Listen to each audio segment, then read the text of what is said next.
Well, many of you are familiar with the golden rule, right? The golden rule goes like this: do unto others as you would have them do unto you. Most of you heard that at one point or another. Maybe you were raised hearing that.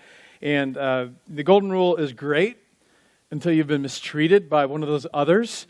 And we want to change the golden rule when that happens to a different rule. Do unto others as others have done unto you, right? Whether it's at home or in school or work or wherever this happens, wherever there's a moment where someone has mistreated you or mistreated someone that you love, that in that moment you want to treat that person in like kind. It feels natural. It actually feels like the right thing to do, the just thing to do, like they have done bad, they deserve bad back. This is the right thing, so to treat people the way that they have treated you. And then here's something that's impossible to see in the mirror, but if this is you, I'm guaranteeing you there are people in your life, they can see this in you. And that's when that you've been mistreated by someone that you can't mistreat back, so you go mistreat someone else, right? Or you've been mistreated in an environment, and you can't get back in that environment, so you go find another environment to get all powered up with and mistreat people in that environment. So maybe, for example, you've been mistreated by a teacher, so you go home and take that out on your family, or you feel you've been mistreated by your spouse, and you go in and you mistreat your coworkers. I've all seen like that, dude, did you guys have a fight last night or what? Or you feel you've been mistreated at work, so you go home and you mistreat, like the family, you kick the dog, whatever. Your anger, whatever is going on inside of you because of your mistreatment, it gets projected back not at the people that have been mistreated you or in the environment where you felt mistreated. You take it out someone else or on someone else. You mistreat other people, and then they're like, why are you treating me this way, right? Because the truth is, when we feel powerless in one relationship or in one environment, we oftentimes compensate for that in another environment. And I'm going to take it out on you because I can't take it out on him or her, and then just things get more messy and now more complicated because now there's just more pain to deal with. But either way, there's a problem to this whole approach to life of getting back at other people or paying back in like kind or getting even. And the problem with getting even is that it makes you even. And most times, not always, but mostly it makes you even with somebody that you don't even like. So why would you want to be even with somebody that you already think that you're better than? Why would you want to be like someone that you don't even like? Because when you get even, you're acting like the person that you don't like. And so this leads us into part 3 of our David series as we're looking at the life of David. And last week, we left our hero in tragic circumstances. Today follows somewhat on the heels of that tragic situation. If you've missed any of the series, I really encourage you to go back, newlifewichita.com. You can listen, download, watch it. But a quick catch-up. The story takes place about 1,000 years BC. 3,000 years ago. There's just so much extraordinary detail in the life of David. There's just so much. I just have to skim through so much. And I'd encourage you to go and actually read this for yourself, especially if it's been a while since you were just in Scripture, in the Bible. This would be a great place to start, to get into. It's found in the Old Testament. Again, about 1,000 years BC, David steps onto the pages of history as a warrior, as a giant killer. He was 15 years old when he killed an over 9-foot seasoned warrior, Goliath. He immediately becomes a hero. He's the most popular, most well-known man in the land, especially in ancient Israel. And then something horrible happens, as we saw last week. He becomes a fugitive.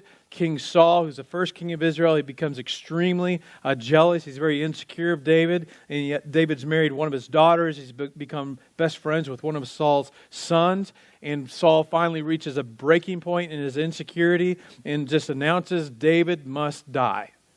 And so David becomes a fugitive. He's on the run. So today's story, we pick up with David during the fugitive years. He's surrounded by his merry men, living off the land, running from the king, trying to stay out of trouble. And here's where the story begins.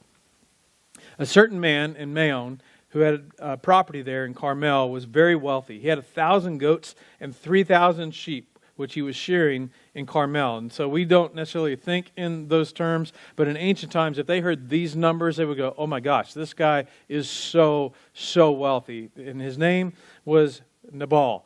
Now, in the further south you go, it's Nabal, but it is Nabal. And his wife's name is Abigail. She was intelligent and a beautiful woman, but her husband was surly and mean in all of his dealings. In other words, he was a jerk. Nobody liked this guy. He was a DB. He was harsh. He was a pain. Nobody liked this guy.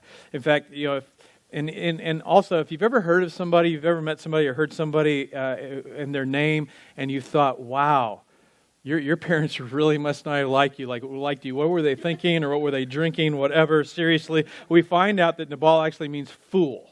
And it turns out that he is his name, fool. Well, while David was in the wilderness, he heard that Nabal was shearing his sheep, so he sent 10 young men and said to them, "Go up to Nabal at Carmel and greet him in my name." So during the time of year when herdsmen or shepherds or people that own sheep, there would be that time of year where you gather them all together, and because it's sheep shearing time, and it was just kind of a huge kind of party. It was a celebratory time. Everybody's excited and happy. It's festive because they've come to the end of the season, and basically this is where, especially this guy Nabal, everybody's getting a fat paycheck, right? And they're feeling wealthy and generous and festive. So David says, "Go to him and say, 'Long life to you, good health to you and your household, and good health to all that is yours.'" So this greeting. Now I hear that it's sheep shearing time. And then this is the message to Nabal. "When your shepherds were with us, we did not mistreat them, and the whole time that they were at Carmel, nothing of theirs was missing." So in other words, David's saying that through these messengers, if you have a prophet, part of the reason that you have a prophet is because we were in the wilderness where your sheep and your shepherds were, and we, in a way, our presence protected your shepherds, and we didn't take anything from them, though we certainly could have. Just ask your own servants, and they will tell you. Therefore, would you be favorable towards my men, since we come at a festive time? So in other words, we kind of helped you. We've helped you. We've done good to you. Please give it to your servants and your son David, whatever you can find for them. So in other words, since we were good to you, would you be good to us? Since we were kind to you, would you be kind to us? Since we didn't steal from you and help protect your wealth, would you be willing to share just a little bit of that wealth with us? When David's men arrived, they gave Nabal this message in David's name, and then they waited. And Nabal answered David's men, "Who is this David? Who is this son of Jesse?" Which shows he knew who it was. Many servants are breaking away from their masters these days. In other words, I know who you're talking about and who sent you, but he's just a rogue. He's an outlaw. He's a wanted man. He's on the run. He's a fugitive. And besides, I didn't ask for your protection or his protection. Therefore, I don't owe him or you anything. Why should I take my bread and my water and the meat I have slaughtered from my shearers and give it to men coming from who knows where? So David's men turned around and they went back. And when they arrived, they reported every word, at which point the soundtrack would change to something a little more ominous. And David said to his men, "Strap on your sword." So they did. And David strapped on his as well. David's been on the run for several years now. In some ways, God seems to have abandoned him. He's tired. He's having to live off the land when he should be at home or in a palace or possibly king by now. And he's tried to do everything right, especially because when he did the wrong thing, it was such a tragic, unspeakable tragedy that he repented. And these days, he's trying to not side with the enemies of Israel. And at the same time, he's feeling rejected by his own people, by his own family, by those that don't see him as the hero that he should be or that he is. And so David's self-control muscle is worn out. His patience has come to an end. And part of it maybe, as we mentioned earlier, maybe this is a case where just the frustration with others, the hurt that he feels from Saul, from his people, the hurt that he feels from God, who feels like he has not come through. I mean, there was this anointing and Goliath, and there's going to be all these things, you're going to be king, and I'm living in caves, I'm living on the run. And so it gets to this point where it's getting projected towards somebody else that doesn't deserve certainly the level of wrath that he's about to unleash. This is the last straw, this pent-up anger and angst. He says, "Men, strap on your sword because we are about to bring down a world of hurt." And in our world, we've heard this before, that hurt people hurt people. And if you've been hurt in the past by someone, like all of us have, then we're more susceptible. We can be more likely to hurt somebody that didn't hurt us, because hurt people hurt people. And as David straps on his sword, he begins this journey to find Nabal and pay him back for this injustice. He begins to do what we all do. He begins to have this conversation that he's playing out in his mind. And we all do this. He begins to have this conversation with himself in his mind to justify what he's about to do. He begins to have this imaginary conversation that we all have, building up this head of steam, because he's not 100% sure that this is what he should do. Just like we're not always 100% sure this is what we should do or what we should say. But we get all caught up in the emotion of the moment, and we talk ourselves into it. And before long, we actually get insight into David and what he's thinking and telling himself as he moves towards this horrible direction. But fortunately, there are other characters in this story. One of the servants of Nabal told Abigail, Nabal's wife, David sent messengers from the wilderness to give our master his greetings. And instead, he hurled insults at them. Yet these men were very good to us. So this servant comes to Abigail and says, look, the men of David, what they said, it was absolutely true. These men were very good to us. They did not mistreat us. And the whole time we were out in the fields near them, a place that would have been very vulnerable, nothing was missing. In fact, night and day, they were like a wall around us. The whole time we were herding our sheep near them. It's as if David sent his men to protect our herdsmen and our herds and protect us from robbers and other animals. And then the servant says, now think it over and see what you can do. Because disaster is hanging over our master and his whole household. He is such a wicked man that nobody can talk to him. And then the text tells us that Abigail acted quickly. She took 200 loaves of bread, 2 skins of wine, 5 dressed sheep, 5 measures of roasted grain, which is about like 60 pounds, 100 cakes of raisins, 200 kegs of pressed figs, that's a lot of figs, and loaded them on donkeys with servants, and then told the servants, go on ahead and I'll follow you. In other words, and we all know, we all have this person in our life, right? Like they're hangry. I mean, my wife, about 5:30, if I don't throw a taco her way, it's going to get ugly, right? So there's a time to eat. So she's smart, right? She's an intelligent woman. Like I'm going to send this stuff. I'm sending food and booze ahead of me to kind of warm things up. She's an intelligent woman, and she does not tell her husband. The text gives us all this detail and all this drama. It's just fascinating. You need to read it. But we've got to picture it. So there's this ravine, and David's coming down, and there's like this snake of men. They're coming down this ravine where the shearing is happening, and they're coming down into that where all this is going on. And so she sent all of these things ahead, to kind of begin to kind of warm the group that she's getting ready to talk to. And she came riding on her donkey into the mountain ravine, and there were David and his men descending towards her. So they're coming down. She sees this snake of men. They are armored up. They are worked up. They are ready for a fight. They're headed towards a village, and there is where she met them. Now, this is where the writer tells us what David is thinking, because he's had this journey, and so he's had this time to build up this head of steam, because he is about to butcher innocent people that he's never met. And so he's about to let loose this rage that has been building up in him, perhaps for the last few years that he's been on the run. We're told David had just said, so he's talking out loud to his men, it's been useless, all my watching over this fellow's property in the wilderness so that nothing of his was missing. And what has he done? What has he done to respond to my goodness? He has paid me back evil for good. So he's trying to get his guys ready. Like, guys, this is going to be tough. I know this, but these people deserve what we're about to do because of what their master did to us. And now this next part I'll go through a little more slowly, because this is just kind of thing that if you're reading the Old Testament on your own, you just kind of zip by and you miss the richness of it. When Nabal's wife, when Abigail saw David, she quickly got off her donkey and she bowed down before David with her face to the ground. Now, this is kind of strange, because she is the wife of a wealthy man. David is an outlaw. He's a fugitive. He's on the run.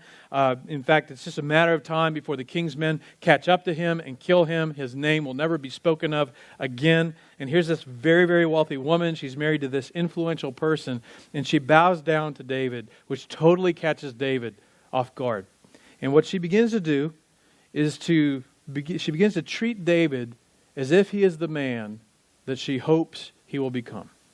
She begins to treat him as if he's already become the man that she hopes he'll become. Now, as a side note, ladies, take note of this. When you treat a man as if he's already become the man that you hope he will become, it triggers something in us. That we actually want to be that man the way that you see us.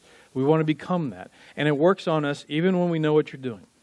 It's like, You can even just tell us, hey, I'm going to tell you that thing where it makes you feel better about yourself than you should.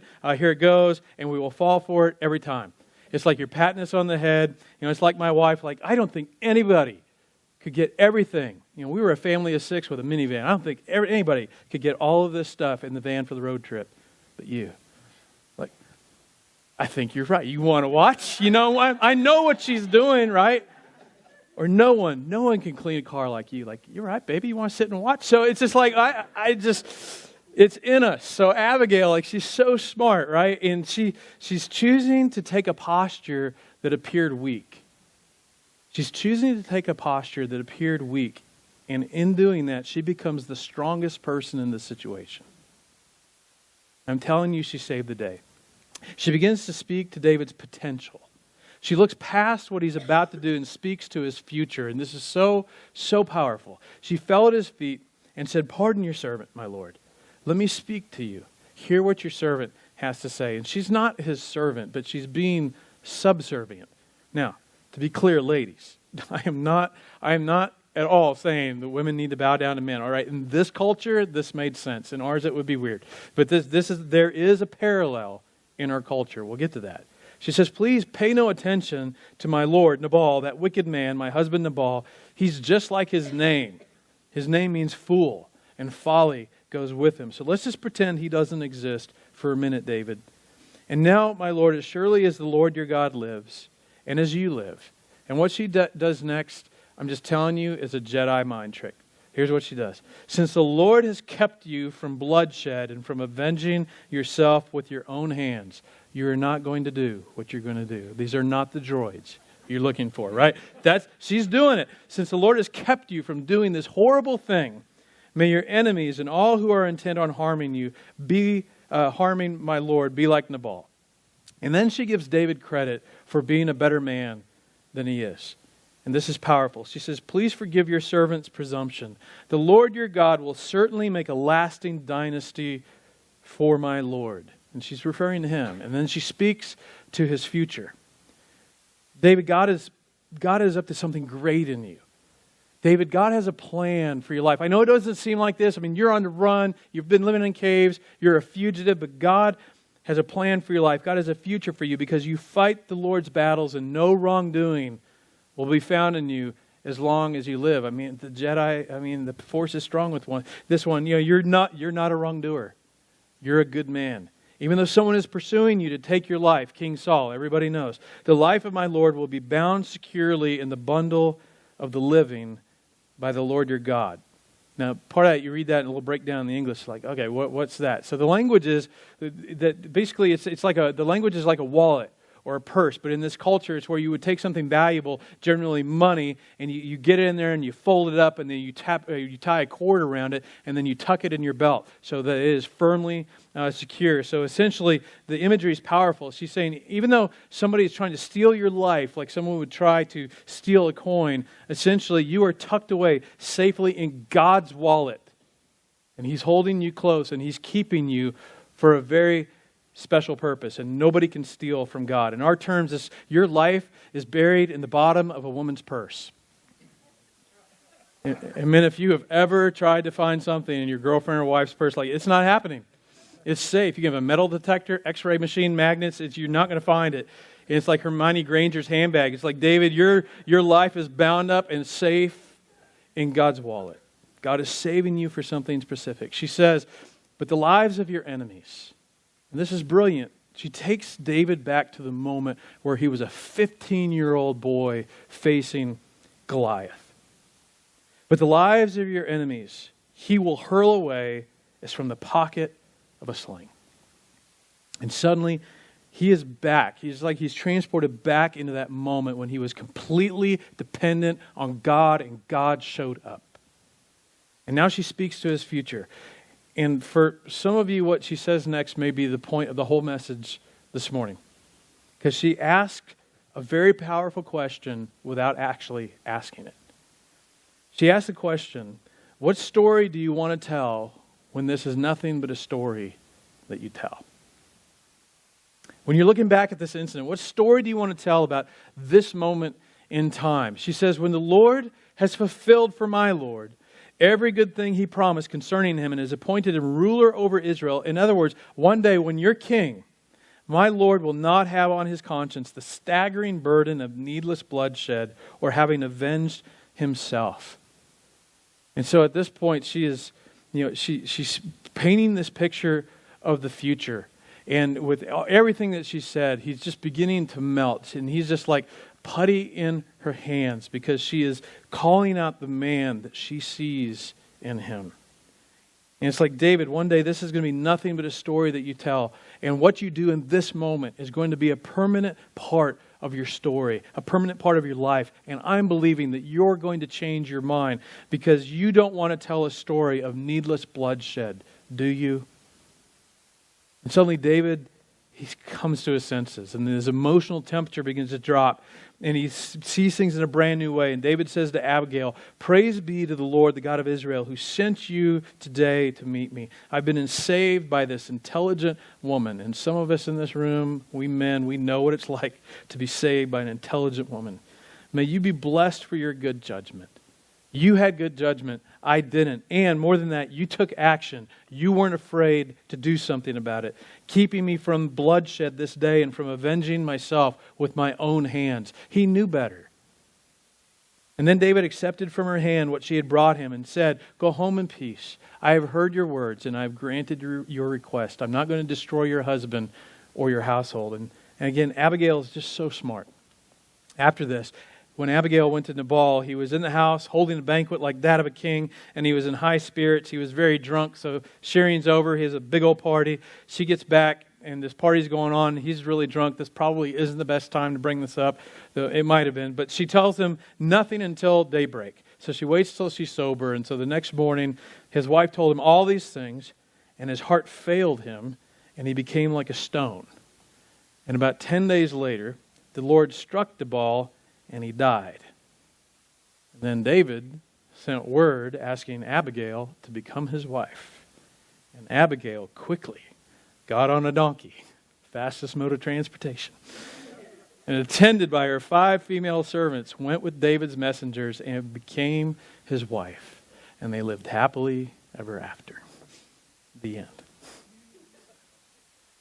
I mean, isn't that great? Of course, the happily ever after part is made up because she became one of his wives. Nobody lives happily ever after as one of a wife. So, but in summary, here's what we have. We have 3 characters, 3 responses, but only one hero. Nabal, he returns evil for good. David took care of his stuff. Nabal said, "Too bad, I'm not going to share with you." David was about to return evil for evil, which was predictable. We get this. I mean, it makes sense. It's natural to us. But then you've got Abigail, and she sees things in a completely different way. And through her lens, her unique perspective, she essentially returns good for evil. So Nabal is maniacal. Nobody wants to be like him. David was predictable. And because we get it, it makes sense. And when you read the story, it's like, it seems fair. Abigail's remarkable. Her judgment, her response, her approach, all of it is remarkable. And there's this sense in which she's way, way ahead of her time, because during this time, this is all happening during what we call the Old Covenant. It's all found in the Old Testament. And in the Old Covenant, you could return evil for evil. It was eye for an eye, tooth for a tooth. Okay? We think David's response is a bit barbaric and over the top, but this was just the world that they lived in. But she's way ahead of her time, because when Jesus showed up, he says, "I'm turning all of this upside down. There's a new covenant. A new covenant for all, a new relationship with God. All of it's upside down." In fact, one of my favorite passages from the New Testament was actually written by Peter. And I've taught on it before. It's a passage that I work to drill into the hearts and minds of every couple that I work with. They're preparing for marriage. I'm like, tattoo this on the inside of your eyelids. Whatever, I'm telling you. And for those of you that are married, it will transform your marriage. But whether you're married or single, it's a game changer for every relationship, for every level of relationship with anyone. It's written by the Apostle Peter, who saw Jesus unjustly arrested, unjustly crucified. Peter, who saw Jesus, who was innocent and sinless, treated horribly. He saw Jesus' response. So Peter sees all of that. He wrote these words to followers of Jesus, to Christians in the first century that were being treated unjustly. Here's what he wrote: "Do not repay evil with evil." It's like, but did you see what they did? Did you see what they said, what they posted? They deserve it. Do not repay evil with evil or insult with insult. On the contrary. Okay, but what about on social media? No, not even on social media. Not insult for insult. On the contrary, repay evil with blessing or with good. In other words, whenever you're mistreated, you don't just ignore it. You don't retaliate in like kind, but instead you retaliate with a blessing. This is what Peter taught. This is what Abigail did. This is the unusual thing, to repay evil with blessing, because to this you were called. In other words, if you're a follower of Jesus, if you're going to be a devoted follower of Jesus, Peter says, we knew we're going to be mistreated and have hardship in this life. I mean, certainly just because that's life. We're going to have times where we're mistreated. But here's the thing. If you're a follower of Jesus, they crucified our leader. How did you expect to be treated? He would say to a Christian in the first century, because to this you were called so that you may inherit a blessing. And we get this at some level. Because we've all had those moments where we've been mistreated, something was said to us, and we return it back. And what do we inherit? We inherit even. You're wounded, I'm wounded. You're ticked, I'm ticked. Or rarely do we settle for even, especially for us competitive people. Like, no, I got to one up it, right? And what do we inherit? More conflict, more pain, more chaos, more division. That's why Peter's saying there's this other way that makes no sense, and then you inherit a blessing. And then David journals the following. Peter quotes David, "For whoever would love life and see good days must just lash out and let him have it." No. That's just not going to get you where you want to go. He says, no, keep your tongue from evil. Keep your lips from deceitful speech. And then David wrote what Peter quotes 1,000 years later. They must turn from evil. Turn from even what the other person deserves, what they've got coming, what is justified, and do good.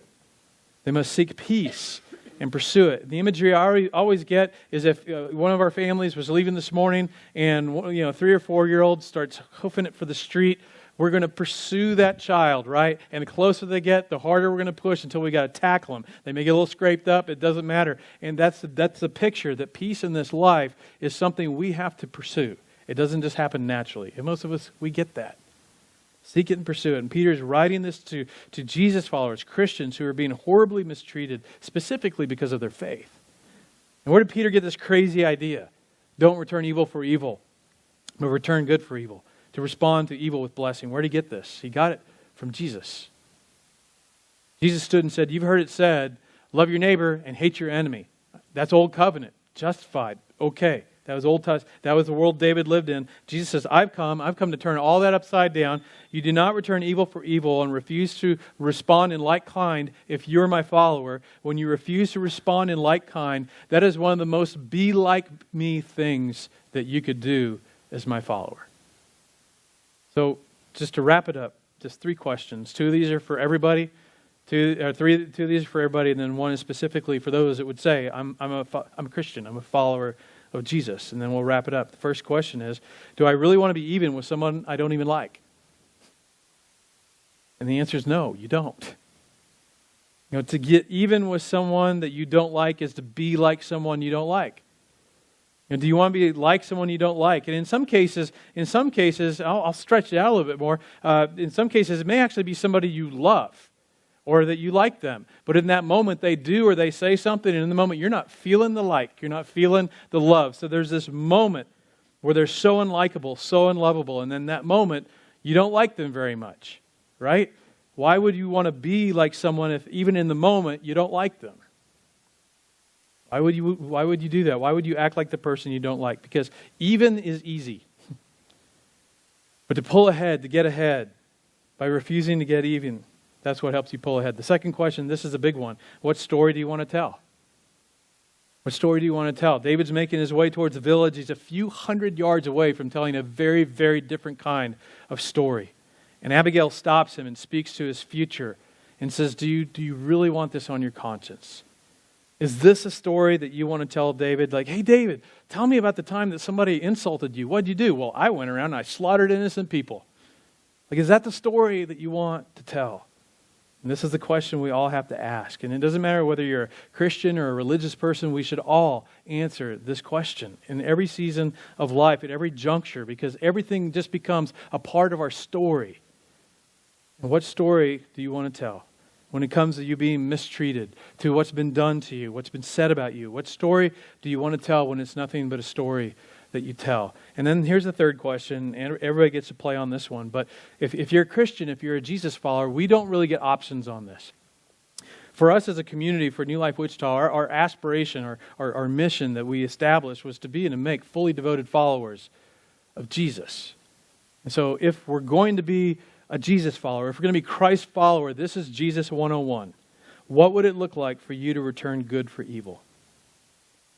When you think about him, or you think about her, or think about them, when you think about your ex-employer, or what your son or your daughter has done, your prodigal son, your prodigal daughter, you think about your mom or your dad or your neighbor, whoever it was, what would it look like in that very specific context, in that very specific relationship? What would it look like to return good for evil?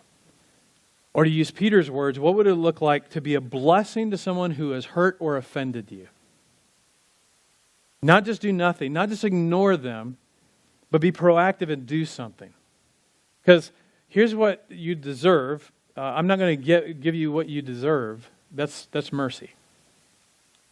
But to do something they don't deserve, to do something good they don't deserve, that's grace.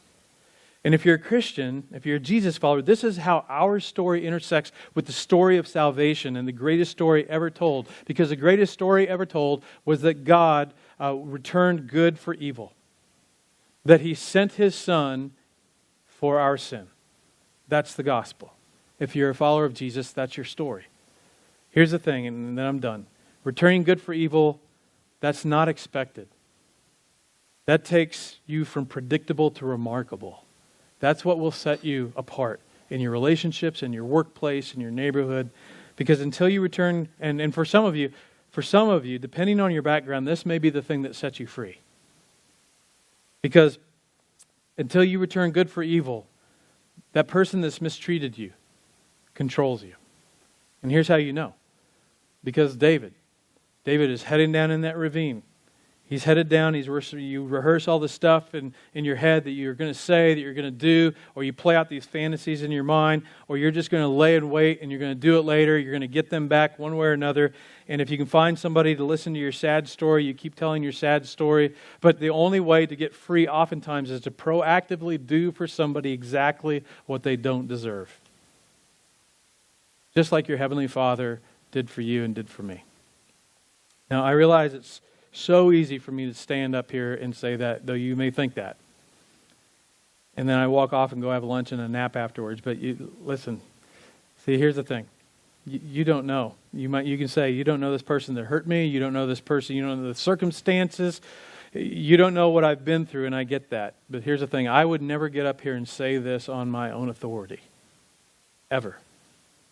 That's why I anchor this to what our Heavenly Father did for us. What He did for me, what He did for you.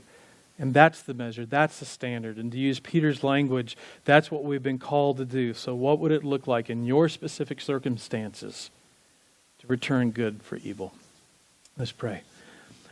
Father, this is a very, very easy to say, hard to do. And God, every one of us in this room, we've experienced hurt and pain. And for some of us, we still carry that with us.